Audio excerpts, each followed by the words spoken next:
In this short video, we will be exploring the client kiosk mode within Food Pantry Helper. This process helps you save time by automatically recognizing the client with a barcode that acts as their ID.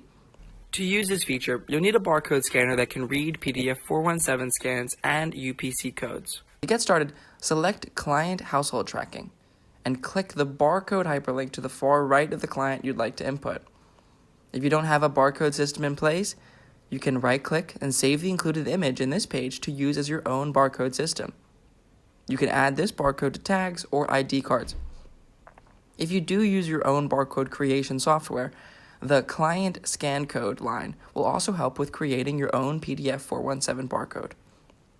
As with most features in the Food Pantry Helper, you can integrate the data into any other platform by clicking Export Clients to Excel. This will export a list of your clients and their client scan codes.